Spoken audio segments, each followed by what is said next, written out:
All right, let's get our Facebook groups in here before it's officially time to start the show and get it going here. We got 1 and 2. All right, welcome in, welcome in. It is Monday morning, the 17th of June. Happy belated Father's Day, everyone. Scott, how was your Father's Day? Everything good? You got to see your parents, I'm assuming. Everything good there? I saw my mom. She was house sitting while I was in Florida for the weekend. Okay. But I got to see the in-laws and spent 8 hours in the car with my son. So I'm like, hey, dude, this isn't the worst way to spend Father's Day. He's like, you don't get it, but it's okay with me. I'm like, I don't mind spending time with you while we're traveling together. So this works. He What sleeps the does whole time. I listen to a book. We're good. I was gonna ask, what does an eight hour car ride look like? That sounds very Midwestern of you to drive 8 hours. Yeah, I was just sure sleeping. What are we listening to right now? Is it audiobooks? Is it podcasts? Is it music? What's going on? Yeah, I've gotten into audiobooks lately. When I first started them, I'm like, oh, I speed read. Yeah, I just go through them so fast. And then there was one that was that what's the one I told you to read? Fourth Wing. It's fourth one of the wing. best books I've ever read. It really is. So I read it and then I listened to the audiobook, which forces you to slow down. I mean, instead of reading through in 6 hours, it's 30 hours. Yep. So, and you just catch so much more stuff. Now I'm like, with some of this really detailed stuff, I don't want to read the book. I want to just do the audiobooks. So I've been doing that on these trips. Well, nice. What are you listening to right now? It's the Jennifer Armen Trout.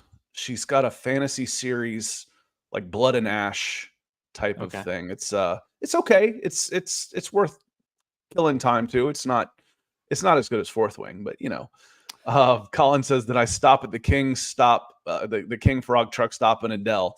No, I didn't. I did see it. And then Frogtown Winery, you go by there. So it's not the most exciting drive up 75 coming from Florida, but I always wave at the Buc-ee's. I didn't have to stop this time. I rented a car, it got 40 miles a gallon, so wasn't a whole lot of stopping, Colin. Oh, that's great. Yeah, and pretty chill weekend here for me. Uh, saw some friends. Went out, hung outside. It was kind of blustery, but we had snow at high elevation out here. Scott, it's been they call it January. Not Yeah, it not hit in hundreds Seattle, in but middle Georgia.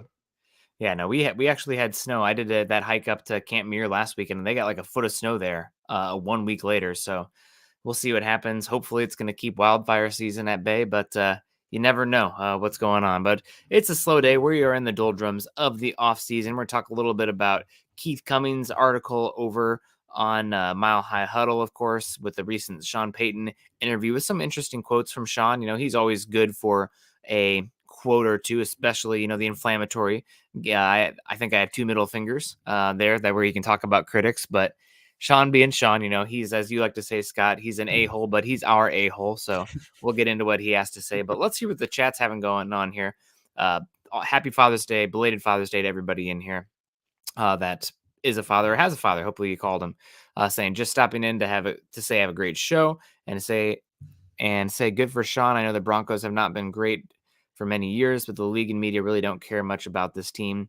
Yeah, I mean, Denver isn't in a media area where it's super exciting. They don't have an inflammatory kind of, big celebrity kind of player coming in right now. Like Bo Nix was a little bit of an afterthought. I don't know if it's the West Coast kind of thing or the fact that he shined at Auburn and then disappeared. I mean, he was on the college radar, but not like national radar like Caleb Williams or Bryce Young or some of these other guys to that extent. And Denver just hasn't been very good. So until they are good, they're not going to be much of a thought other than, oh yeah, that team that Patrick Mahomes beats on the way to another accolade. Well, Oregon's getting there, but they're not going to get the national press that USC and Alabama are getting.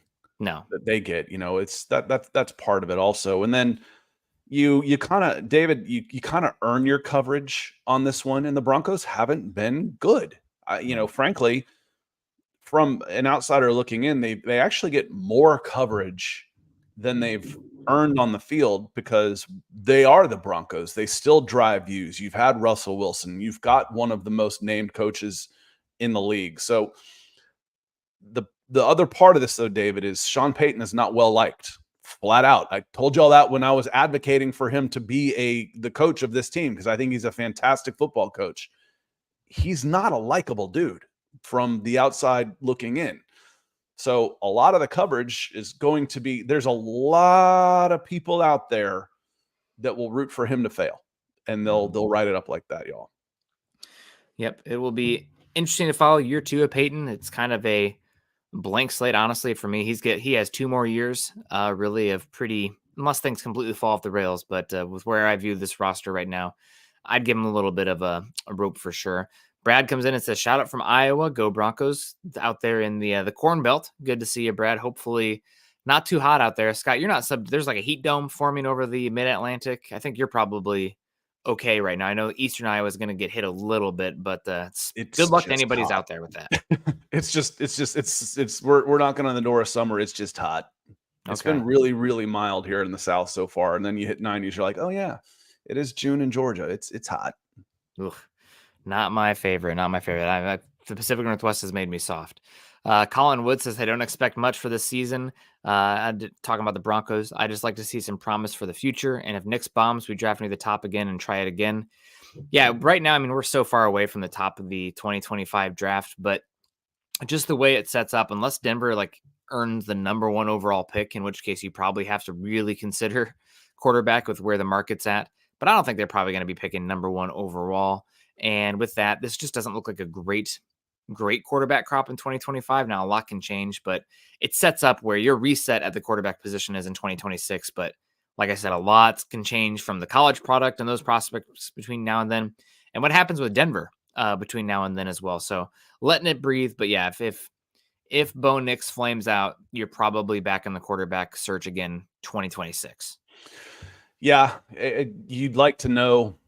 We've talked about, you kind of have an idea of, what you've got in the first 6 to 8 weeks. I'm not positive on that. I almost feel like that's 6 to 8 weeks of the next season. The rookie season for me is just kind of a wash. It's just, you get what you get. How do we go into year 2? We've seen guys that start off well and then fall off quickly. I mean, when you're 10 weeks into Mac Jones with the New England Patriots, what do you think you got your guy, right? I didn't, but I was But you never know a what I Mac mean. Jones. I mean, Yeah. there's a few out there that did. He's getting rookie of the year talk. Meanwhile, Jamar Chase is going for 1,500 yards a week. Yeah. And the New England quarterback is getting all of the talk. But there was enough talk around that, you can be skeptical. But again, I still think it's year 2 for this, but you want to see competency at the quarterback position, y'all. Yeah. I mean, I've said that you don't really want to start to judge the sample size until you have 6 to 8 weeks, but you don't really know what you have by that point. You should know after 12 to 20 starts. That's where you start to get it. And last year, I mean, the example that comes to mind, he wasn't a rookie, but it was his first time really starting. But with Jordan Love, the first 8 weeks, you saw flashes and whatnot. It's like, okay, well, starting to get under there, but at least the raw tools, the flashes, and then the last half of the season, Scott, he was dealing. Jordan Love looked like a dude. Man, he's if there was a redraft of the league right now, he'd probably be one of the top 10 quarterbacks drafted, just because of the arm talent and what he looked like down the stretch there. But we'll see. Again, it probably will take a full year to understand. The one that scares me is I think you won't know. I mean, you should know if you have a superstar quarterback pretty quickly. I think you also most of the time know if you emphatically don't have the guy. And we are on Bryce Young scary time watch for the Panthers. I mean, when your numbers are that bad, it's kind of the Josh Rosen level stuff. I know that Panthers team was bad, but it wasn't like that bad. I mean, they're bad on offense, but it wasn't like an expansion team level. Yeah, he's on. I'm really nervous about this pick watch for sure. And then dumping down on how much you gave up to get him. My goodness, And it's taking the just wrong guy. that's a crippling move for a couple of years if that happens. If you don't get a return on that, it's bad. And on top of that, their owner's trouble. We talk about bad ownership, guys. There's examples of bad ownership out there, and there's just right up that I-95 corridor between going up the coast there. Charlotte's not I-95, but Charlotte, and just go up a little bit to DC and Snyder and what they've had in Washington. They're not that far apart. That's bad ownership, y'all. Yeah. So we'll see what happens. I'm happy for the Washington fans that they finally got out from under him. Yeah, we'll see what happens out there. It's weird offseason for Washington with the the whole Dan Quinn, but really going after Ben Johnson and all the comments there. But we'll see how it works out for Quinn. Seems like a great guy. We got Mark coming in with an interesting comment here. Says, when Sean Payton won the Super Bowl, was that a young team? Team has turned over a lot. Talking about the Broncos, new young players, hungry, fast. I'm excited. Yeah, that was a team that we didn't see the same level of quarterback contracts that we do now, but Drew Brees was not on a rookie contract, obviously. So there's going to have to be some level of young and old. You can get away with a lot of the older, expensive guys when you're paying a quarterback peanuts. But once that quarterback taken up, 25% of the salary cap, you have to be able to hit on some of the young spots. So Scott was doing a little bit of research before the show on this comment here, Mark. Yeah, I like this one, Mark. So I was looking it up, and my Twitter version of this in one post would be, they were young where you expect them to be young and experienced where you expect them to be experienced. What does that mean? Skill guys, young. Those were the young guys. The running backs were 26 at most. The wide receivers were mid-20s. The cornerbacks were young. The cornerbacks, so the quick twitch fast guys were really young. So I was like, let me look at the offensive line. I've got it sorted by games started, so it's not quite in order of left to right. But right guard Jari Evans, he was 26. Their center was 31. Left guard was just 24 years old. The right tackle John Stinchcomb, Georgia native, he was 30, and their left tackle Jermon Bushrod was just 25. So that was actually fairly young.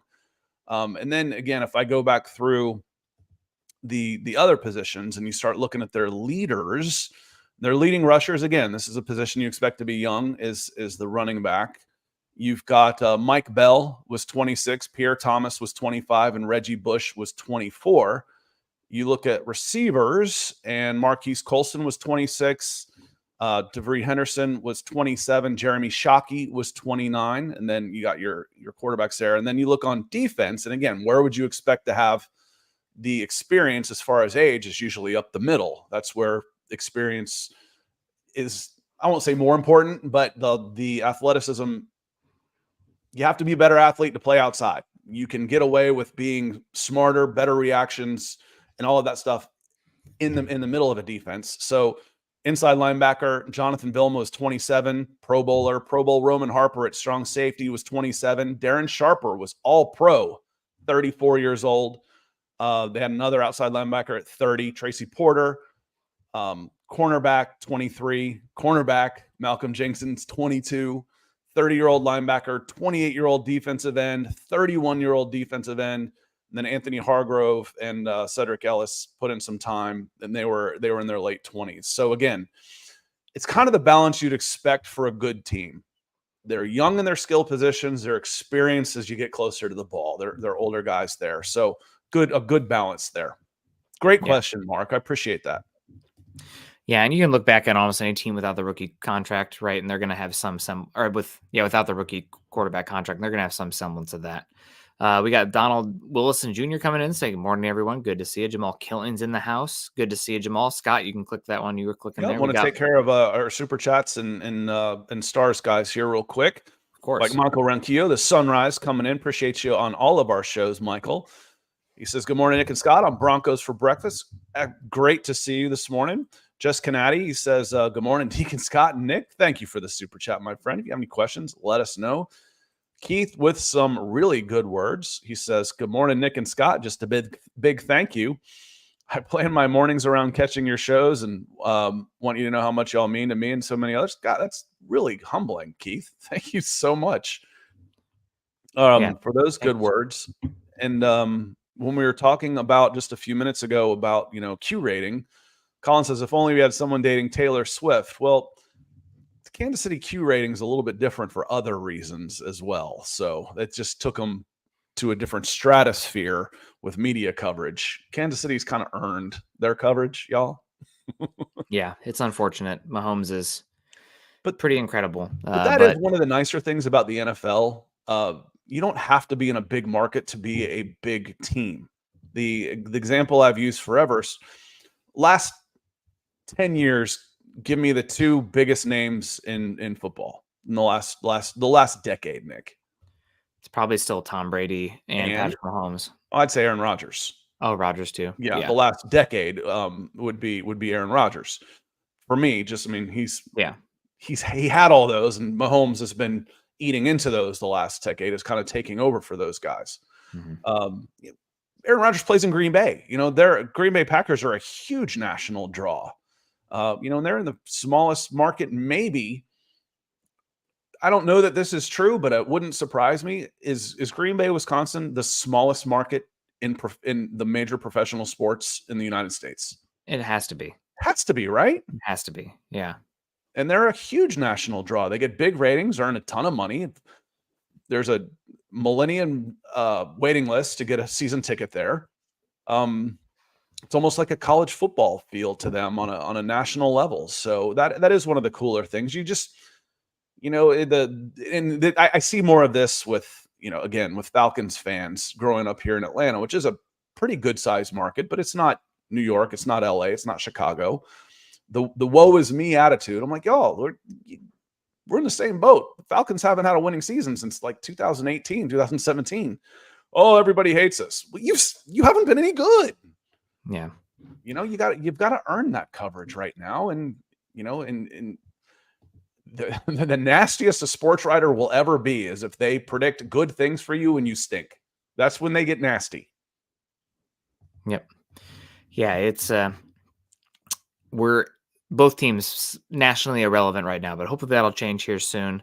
Blair Bros in the house saying, can't wait till we play the Broncos this year so we can beat Sean Payton. Always talk crap on my Falcons. Also said he asked earlier, checking out the Broncos site. It's true Zach Wilson has looked good in camp. I've heard the opposite. I've heard Wilson has been struggling compared. It sounds like Stidham has had the best camp. Nick's not too far behind, but not better than Stidham. And then Zach Wilson comfortably third, to the point where we will see if he is making the roster. Yeah, and Blair just talking about Sean Payton. You're not going to get a lot of friendly takes from Falcons fans, and that's okay. It's supposed to be that way. With Cam Jordan's a little bit like that. He plays his role well, as being a villain in that rivalry. I think Sean Payton, that's just kind of who he is. He doesn't apologize for it either. I mean, a lot of success, tough kind of old school mentality. We'll see if that works. I mean, Denver obviously went with the oh shucks, Step Brothers level coaching with Nathaniel Hackett, and then pivoted hard to Sean Payton. Yeah. And you have different generation of players in there. So that type of coaching works well when you're winning. But if things kind of fall off for Denver this season, it could grow tiring fast. And we kind of saw with Vic Fangio. We saw with Bill Belichick at the end as well. Gotta win. You have to win. Gotta win. Yep. Nobody likes the a-hole if you're losing. If you're winning, all's forgiven. So, like I said, 2 years for Peyton here. He gets that from me. If they stink this year, there'll be people calling for. Heck, there's already people calling for him, Scott. It's kind of weird. I don't know if you've seen like the Twitter segments where like Sean Payton's the worst thing to ever happen to the Broncos, or I don't know if it was he treated Russell Wilson unfairly. Boo-hoo. I mean, I don't know. Go win football games. Yeah, but there's no unfairly when you get $150 million in cash for 2 seasons. There's no unfair there. No, somebody treat me unfairly for that. Yeah, so be it. Raymond, I'm going to pile on this one. I've been talking about doing this for a while. But he says, good morning, Broncos country, and happy Father's Day. Thank you, sir. And he says, happy Father's Day, Nick and Scott. Besides Father's Day, yesterday was my 50th birthday. Well, happy birthday, dude. Hope everyone has a great week. I've said I was going to do this for a while, Nick. I've got a dad jokes calendar, and the one on top, I haven't flipped over today's, but the one on top says, as I handed my dad his 50th birthday card, he looked at me with tears in his eyes and said, one would have been plenty. But dad joke calendar. So happy 50th birthday. Hope you didn't get 50 cards. And with that, that's the end of the show, folks. I can't go on. We're out of here. Canceled. Yep, it's done. We're gone. Daniel Barry's in the house. Great to see you. Hugh Jelly fan coming in saying, howdy, gents. Rob Bucksbaum in the house.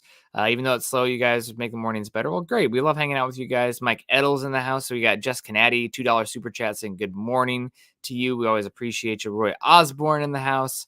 FC Donley saying Bo will be fine. Gosh, I hope so. I don't know if we saw the $2 from Blair, but thank you so much, Blair. Jerron's been really banging that Bo Nix drum, saying Bo Nix will have a great season like CJ Stroud.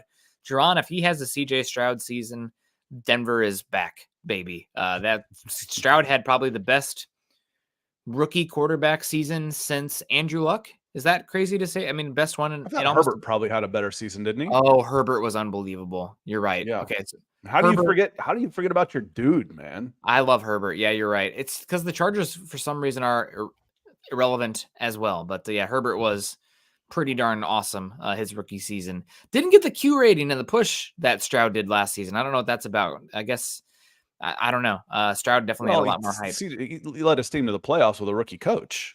Yeah, first time ever. Part of it is the winning. The Yep. winning is what is end up matters because people can't pay attention to anything else. They're not into details. You've got to be sublimely better than everybody else to get attention when you're on a losing team. Pat Surtain. You've got to be. I think Cortland Sutton suffers a little bit from it personally. I think Sutton is better than he gets credit for because he's on a low volume passing team on a losing team.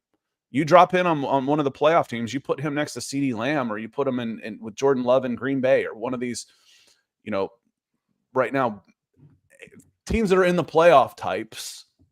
Cortland Sutton's got a much higher Q rating. Yeah, for sure. Better offense would help him a lot.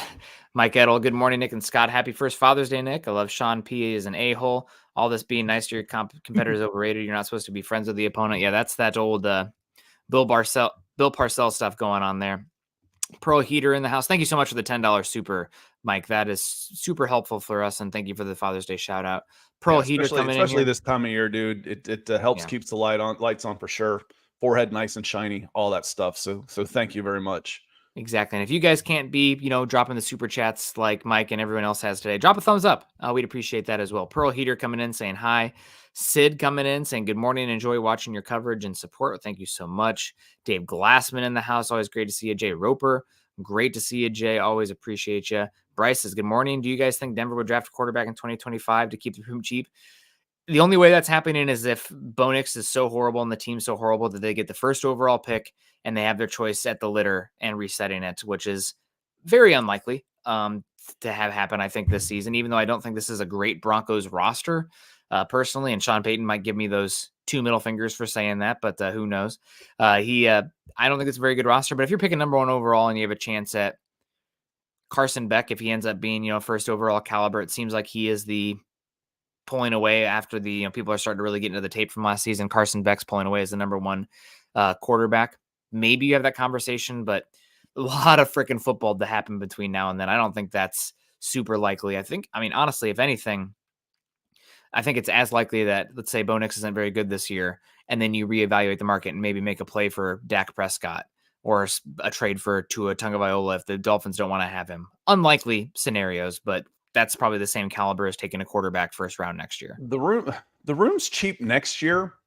I mean, the room isn't cheap this year because of Russell Wilson. Yep. But as far as Bo Nix goes, he's cheap for 4 years. And then it gets relatively speaking, he's still half price for a franchise quarterback at $23-24 million. Actually, probably be close to 30 for a 5th-year option on a quarterback by the time we get to there. But still, that's 60% off of Jesus. In 4 years, what's the top quarterback going to be making? 65? It'll still be half price. So maybe overall, the quarterback room is Bo Nix is cheap for 5 years. The quarterback room's not cheap this year. It'll be better next year. It'll be half next year. And then years 3, 4, and 5 of Bo Nix's contract, especially years 3 and 4, where we've been talking about, if you are rebuilding, you are doing all this stuff, when should you start seeing real dividends of free agent money and drafts where you're not giving away all your picks? Years 3 and 4 of Bo Nix's contract. So the key is hitting on Bo Nix, and you will be cheap in 26, 27 at the quarterback position. Yep. Yeah. We'll see what happens. You can start spending next season just with how contracts can be structured. But as you mentioned, the dividends, everything points towards 2026. It did before drafting Bo Nix. It does now. We got Bryce coming in saying, good morning, gentlemen. Do you think Denver? Oh, we already got that one. Thank you, Bryce. We appreciate you. Colorado coming in here saying, even though Sean Payton is an old a-hole, I do think one of his better qualities is the fact that he understands the need for adapting and evolving. We see how involved he is with Zebra Technologies. that's one thing I think it's a little bit baked into the DNA of offensive minds, right? You have to be innovative to a certain extent to push the envelope and unlock new ways to create explosive plays and score points. So always doing that stuff. Sometimes, that's the defensive guys, fundamentals. We do this way, and it's always worked. That I feel like I have a harder time changing. Granted, when you have success, it's also hard to change and push yourself in that area, right? Some natural selection in there, but yeah, I think Peyton does a pretty good job of trying to be innovative in the technological football operations aspects. And it's funny you say that about the offensive coaches because it immediately just springs to mind. And the defensive coaches are out there saying, "Water weakens you," Yeah. So it's different mentalities, and I think the offensive guys. I don't know how to put this. We had this conversation in our last pod about general managers, but I think the offensive guys are able to factor things in, take outside factors and adapt a little bit faster, with that type of thing too. So Rattlesnake Master, I love this. He says, just joining Scott, you should listen to Red Rising next. If you liked Fourth Wing, you'll love it. Seriously, Fourth Wing's one of my favorite books of all time. I've read it and I've gone through the audio book and the next two, I've forgotten how many they are, 3 times. I've gone through the audio books 3 times because there was they do a dramatic version too with a lot of different characters doing the voices. And after I did that one in the middle, I did the other ones again too. So yeah, it's a good way to keep your mind busy while you're walking or driving or doing all that kind of stuff. But I'll check it out. I appreciate the shout out, Rattlesnake. I might hit you back up and say, what was that again? Red Rising. So I'll check it out. I don't even know what it. I don't read preview. I don't like previews. If you say check it out, I'll check it out. Yeah, Scott did that for me last year. I don't read as much as I should. Natalie just downloaded an audiobook for me that I need to get on. I want to do the 3 Body Problem, which is fantasy. I don't know if you've heard it. They made the Netflix series about it, but it's one of the best sci-fi series written in the last decade, I guess.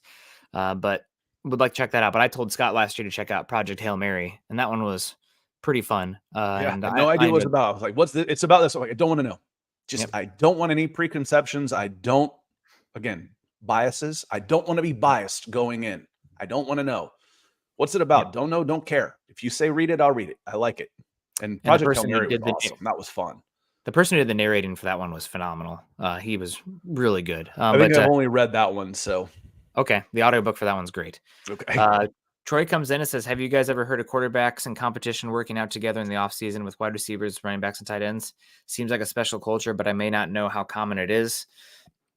I feel like that's pretty rare. Honestly, I don't hear about that very often. A lot of times these quarterbacks will go back and work out with other quarterbacks, like guys they came up with in the draft, or their quarterback coach guru that's outside the team will have multiple people and they'll go work together with those guys. But having Stidham and Nix and all these other guys work together is rare.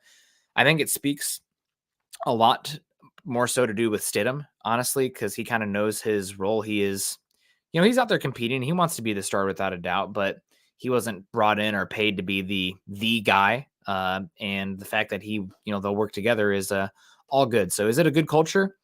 Maybe. We'll see what the results are, but does speak well of Stidham, in my opinion. Yeah, and I feel like it's more common the newer the quarterback is. This is, I'm going to be a first-year starter. Let's put in a little bit of extra work. Russell Wilson did that when he first came in. I don't know if he did that in the second year, but he did it in the first year. Kirk Cousins is doing that in Atlanta, right away. He's taken his top 4 targets. They went to Tampa and they had a trip like that. So I don't think it's that uncommon, Troy, especially with the newness of it. Like let's form the bond, even if it's not the timing and all this. We get plenty of reps on the field, but let's do something together and develop the team. Yeah. It'll be fun to follow. We got Rob comes in, says predominantly Orange had an article where Nix is mediocre this year and Dak is a free agent. What are your thoughts there? Nick, this is a great question, Rob. This is a great topic. We could do a whole show on this. In fact, I think we have. Yeah. But this is a good topic. I mean, there is an opportunity cost of giving up that 12th overall pick for Nix, but you're paying him so little that, and the window is what it is with Sean Payton being an older coach, that if you have a chance next year. You absolutely love Dak Prescott, and Nix is mediocre, and you've seen enough to be like, okay, we don't want to totally hitch our wagons to him for the next few seasons. It's a conversation that I think they'll have. I think it's Denver also had a conversation this year about Kirk Cousins, but with where the quarterback market's going, I mean, Dak is going to get 55, 60 million a year. I think he's borderline worth that. I'd pay him rather than Tua or Purdy personally, based on how I've watched their tape and evaluated them. But it's hard for Denver, and with the dead cap still happening, the investment you just made with Bo Nix, I'm sure if Nix struggles, they'll have that conversation. But I would bet against that being an outcome for Denver. Yeah, and again, this ends up being a relative statement to expectations. If Nix is mediocre this year, Nick, what does that mean? When you hear mediocre, what does that mean, mediocre? Somewhere between the 12th and 20th best quarterback. If he's between the 12th and 20th best quarterback in the NFL as a rookie, Dak's off the table. Yeah. If he's because mediocre for a mediocre quarterback for a rookie on that is contract, great.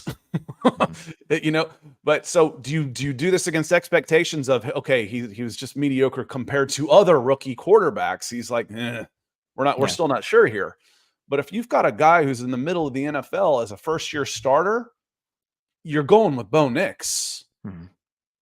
Yeah, it's at some point then it becomes the conversation of if he kind of is stagnant there. You don't want to. I personally, like, if I was the Dolphins or the 49ers right now, I'd be on the phone saying, hey, can I get 3 first-round picks for Tua or Purdy from somebody who's a little bit more desperate, and I will recast out there rather than pay the quarterback $60 million a year. But easy for me to say. I don't have my job on the line going into the abyss that is the quarterback unknown after those guys. But paying middle of the pack guys market setting money is something I would not do. Which I think 12 is not middle. It depends on how you break them down. If you do 30 and you say put them in 3 tiers, 1 to 10, 11 to 20, 21 to and beyond, well, that is kind of middle tier. Yep. And if you're in that second tier, in that middle tier of 3, now if you can break them down more than that, however you want to, but if you're in that middle tier of 3, call it 14 to 18. I don't care. Yeah. If you're somewhere plus or minus 15 or 16, that's really, really good as a rookie. Yeah. Especially with the questions Denver has on offense. Obviously, you have Sean Payton here. We've talked about it. The weapons are a lot of unknowns right now, which is both good and bad.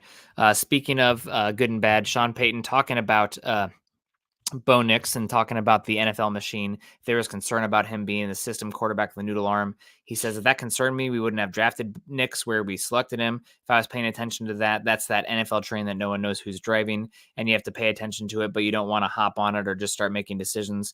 And we still don't know who's driving. It's just going, really paying attention to your gut, your experience, and what you're seeing. Those are the things that drive me now. So again, Sean Payton, a little bit older, a little bit more experienced. Love that he talked about the not punching back also with his impulses, saying, I think I have 2 middle fingers. I've gotten better with age at not using them. I think it's more, and I would say this changed for me, it's more inward focus relative to our own team and what we're doing. As you get older in this, you don't waste the calories on certain things that you might have back in the day. Don't play video games, but you have X amount of battery life and energy, and you try to use it where you think it's best going to help the team. So you learn over time to not spend as much on things you can't control, such as lists, talking about Denver being bottom of the pack in many rankings this season. Wasn't that Fight Club philosophy to not focus on the stuff that truly does not matter? Yeah. I think that was Tyler Durden. But yeah, that's wisdom. We talk about these guys learning and getting better. Well, you didn't do this. Well, who's to say coaches can't improve too? There's some out there that can't. That don't, but these guys are learning all the time. And again, Sean Payton's a fantastic football coach. Sean Payton, the GM, scares me. I've said that before, and that's not just on Sean Payton. That's pretty much all coach / GMs. It's a different skill set. I think if Sean Payton is not successful in Denver, it's because the GM aspect of things. Yep. There also is something, I mean, maybe this is a toxic way to think about it, Scott, but there's only so many hours in the day and relationships you can have and everything where you almost need your quarterback and head coach to be like losing a little bit of the family, and you have to be that like maniacal with your focus and everything to be great. There is a sacrifice in terms of your relationships and time and life and Oh, livelihood, which you can be a more well-rounded person and be more balanced, but it might come at the cost of that cutting edge football stuff, because all these quarterbacks and stuff, they have just crazy level of commitment where it's like, man, do you see your family? Well, this is what I'm doing right now, and I'm singularly focused. Maybe that's toxic. Maybe that's an old school view for me. You can let me know in the chat. I don't live that way, but I'm not, yeah, living. I don't have to marry him. Yeah, exactly. But talk about him being a little bit more. I think he's still a maniacal worker. Don't get me wrong, but there is that level of like, you're a psychopath to some extent. Oh, I agree. I agree. Again, going back in the days of, the beginning of the recruiting sites online. Yes, I'm that old. I was one of those first guys. These guys don't. If you were any good at this, you'd be a coach. I'm like, do you have any idea what coaches go through before they even make $100,000? No. I'm happy. I'm doing good. This is a good gig. Yeah. Now, it's one of those, if I had known then, if I'm 20 years old, sleeping on a couch, spending 18 hours a day, working my way through that's fine. But once you choose a life, the coach's life is rough, man. Mm-hmm. Coming up. And it's not just there's enough money now in the pro. Once you've made it the pros, you should be okay. But you sign one Division 1/NFL contract as a head coach, you are set for life. Now think of all of those positional coaches and stuff down the line that are working their way up, that are changing cities every 2 years. It's tough. It's a say it's a grind. It is a grind. And what's interesting, Nick, I think you'll see a little bit more of it, is how the different levels are almost different professions.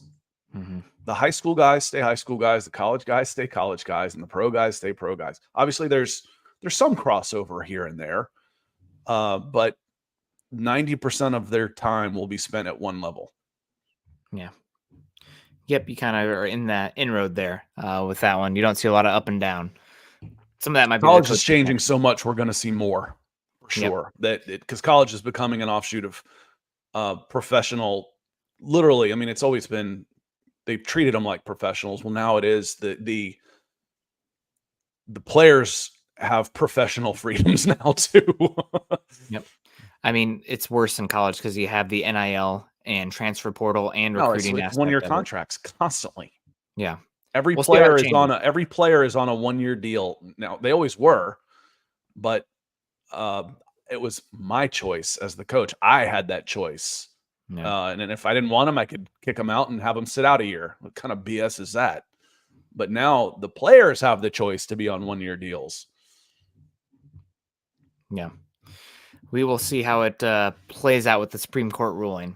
Contracts are coming soon, I'm sure. Final thing I wanted to mention here from Sean Payton's interview talks about the young team. He said there's a new energy to it, a new challenge. I think really it's a challenge of working with a young team, not just at quarterback. I think that's one thing I noticed, at least watching. I feel the competition. I think it's part of what makes this job exciting because it's very competitive. It's meeting the challenge and giving these guys the best plan and best opportunity.